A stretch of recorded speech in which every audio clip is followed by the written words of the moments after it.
दृष्टीने मी माझ्या साहित्यिक गप्पा याविषयी जे काही अनुभव आहेत ते मी सांगतो. मला कवितेची फार पूर्वीपासून आवड होती. जसा कॉलेजला होतो मी तेव्हापासून मला कवितेची आवड होती. मी कविता वाचत असताना, पुस्तकं वाचत असताना मी अगोदर त्या पुस्तकाची किंमत बघायचो आणि त्या किंमत बघून त्या लेखकाचं मानधन ठरवायचो. अरे या माणसाला जर समजा 200 रुपये एका पुस्तकाची किंमत आहे तर किती पैसे मिळत असतील बाबा, हा माणूस फार श्रीमंत आहे किंवा श्रीमंत होतो, अशा प्रकारचा माझा समज होता. जे साहित्यिक आहे त्या साहित्यिक जी मंडळी आहे ती साहित्यिक मंडळी खूप श्रीमंत असतात, म्हणजे कारण भरपूर पैसा मिळतोय असा माझा गोड गैरसमज होता. आणि मग मी प्रत्येक अशी कादंबरी की त्या कादंबरीच्या तिथं पुस्तकं बघायची, किंमत बघायची अगोदर आणि त्याला गुणिले 1000 प्रति 1000 गुणिले समजा 200 असतील तर बापरे एवढे पैसे, हा माणूस एवढे पैसे याला मिळतात एका पुस्तकातून. आणि मग तेव्हापासून मी मला वाटलं की आपण हे लिहिलं पाहिजे, आपल्याला जमतंय ना तर मग आपण लिहिलं पाहिजे. भरपूर पैसे मिळते. हा भरपूर पैसे. आणि मग असं झालं की मी माझा पहिला कविता संग्रह परभणीचे सुप्रसिद्ध साहित्यिक माझे मामा आहेत तिथे मोठे साहित्यिक, मग त्यांच्याकडे दिला. आणि त्यांच्याकडे दिल्यानंतर माझी इच्छा होती की त्यांनी प्रस्तावना लिहावी आणि मग त्यांनी प्रस्तावना लिहावी अशी इच्छा होती. मग त्यांनी मला थोडंसं निगेटिव्ह किंवा नकारात्मक उत्तर मिळालं, कारण ते मोठे साहित्यिक होते. म्हणून मी नाव होतं सांगितलं. हा मग त्यांनी काय प्रस्तावना दिली नाही.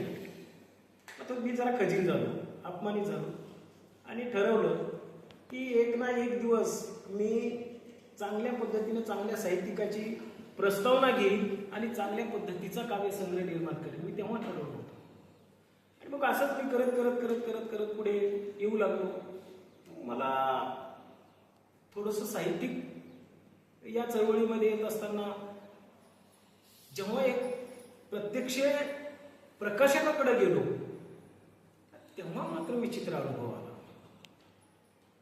पैशाची ही जी गणित होती ती सगळी गणित उलटी फिरायला लागली.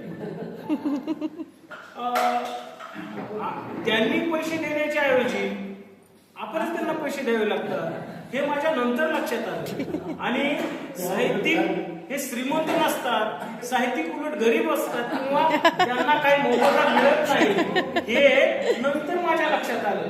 मग मी जेव्हा पहिलं पुस्तक घेतलं त्या पहिल्या पुस्तकामध्ये त्यांनी मला काहीच नाही दिलं, मीच उलट त्यांना दिलं. त्याच्यानंतर दुसरं पुस्तक त्यांनी मला काहीच नाही दिलं, मीच त्यांना उलट दिलं. अरे बापरे, मग माझ्या लक्षामध्ये आलं की अण्णाभाऊ साठे सारखा माणूस एवढ्या 50-60 पुस्तकं लिहून सुद्धा त्या माणसाच्या अंतिम पैसे नव्हते. मग माझ्या लक्षात आलं की लिहिणारा वेगळा आणि त्या लिखाणावर कमवणारा वेगळा. त्या लिखाणावर कमवणारे वेगळे असतात हे मला उशिरा कळलं. काट्यावरची फोटो लिहिणारा माणूस सुद्धा शेवटच्या क्षणाला तडपडून मेला की त्याला महाराष्ट्र शासनाने अंतिम. असे कितीतरी मोठमोठे लेखक आहेत, साहित्यिक आहेत की त्या साहित्यिकाकडे शेवटच्या क्षणाला त्यांच्या घर प्रपंच तर सोडाच पण विधीला सुद्धा पैसे नसतात, हे वास्तव आहे. आणि मग तेव्हा माझा ब्रह्माचा भोपळा फुटला की बाबा त्याच्यातून काही मिळत नाही आणि आपल्याला काही ध्येय नाही, आपल्यालाच द्यावं लागतं. आणि मग तेव्हापासून ठरवलं की ठीक आहे, म्हणजे पुस्तकावरील किंमत ही फक्त किंमतच होती. आणि मग मी ठरवलं की तेव्हापासून मग मी एका चांगल्या साहित्यिकाचं प्रस्तावना घ्यायची अशी ठरवली होती. आणि सुदैवाने पहिल्या पुस्तकाची प्रस्तावना आदरणीय रोहिदास पोटे यांची मिळाली. आणि मग तेव्हापासून मी आपल्या सहवासात आलो आणि आता या आपल्या सहवासातच आहे. अशा पद्धतीने माझी साहित्यिक वाटचाल सुरू आहे. पण लक्षात ठेवा की हा सगळा साहित्यिक, आपण इथे सगळे साहित्यिक आहोत, सगळ्या साहित्यिकांना आवर्जून सांगतो की आपल्याला काही मिळेल ही अजिबात आशा ठेवू नका. कारण आपल्याला ध्येयच आहे, आपल्या खिशालाच साठ टाकावी लागते तेव्हाच आपलं पुस्तक बाजारात येतं. अजून दुसरी गोष्ट खंत ही आहे की साहित्य वाचणारे लोक हळूहळू कमी होत चालले. आमच्या सुद्धा पुस्तकं वाचत नाही आम्ही. मी जोशी मॅडमचं सरीवर सरी हे पुस्तक पोटे सरांनी दिलं. मी ते माझ्याकडे नव्हतंच ते, तर मी तेव्हा अहो त्या पुस्तकात त्या 2005 साली लिहिलं मॅडम ते पुस्तक. तर त्या पुस्तकामध्ये एवढी ऊर्जा आहे की ते पुस्तक वाचल्यानंतर आपण दुसरी कविता लिहू शकतो. माझ्याकडे पण आहे. म्हणजे असं वाटलं पाहिजे की आपण ते वाचल्यानंतर दुसरी कविता त्याच्यावर तयार झाली पाहिजे. असं आपण वाचतच नाही. आम्ही आता जे लिहितोय ते पूर्वी वाचलेलं आता कुठं वाचतोय. माझं साहित्य सुद्धा कोण वाचत नाही, तुमचं साहित्य सुद्धा कोण वाचत नाही.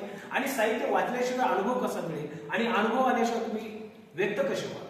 ही पोपटपंची नाही चालणार. साहित्यामध्ये पूर्वीच्या कालावधी जे मोठे साहित्यिक होते त्या मोठ्या साहित्यिकांना प्रचंड प्रमाणात ज्ञान होतं आणि त्या ज्ञानाच्या जोरावरती त्यांनी मोठमोठ्या कादंबऱ्या, कथा, कविता लिहिल्या आणि प्रगल्भ अशा प्रकारचं साहित्य निर्मित केलं. आता आपले मधु मंगेश कर्णिक यांचे 60-65 पुस्तकं प्रसिद्ध आहेत. तर त्यांनी अभ्यास करून ते सगळे लिहिलेलं आहे. म्हणजे साहित्यिकाला अभ्यास करणे आहेच, त्याच्याशिवाय तो व्यक्त होऊ शकत नाही. आणि जर व्यक्त झाला तर ती माझं वैयक्तिक मत आहे पोपटपंची असेल. कारण जर तुम्हाला लोकांना खेचून घ्यायचं असेल, लोकांना आकर्षित करायचं असेल तर प्रगल्भ प्रकारचं वाचन असणं आवश्यक आहे. आत्ताच्या पिढीला वाचन नकोच आहे. फक्त मोबाईल घेतात, मोबाईल बघतात आणि मोबाईलवरून काय शब्द वाचतात आणि त्याच्यावरून उतरून काढतात. तर ते तोडका आहे असं माझं मत आहे. तर असा माझा थोडासा एक तोडका अनुभव सांगितला तो असा होता.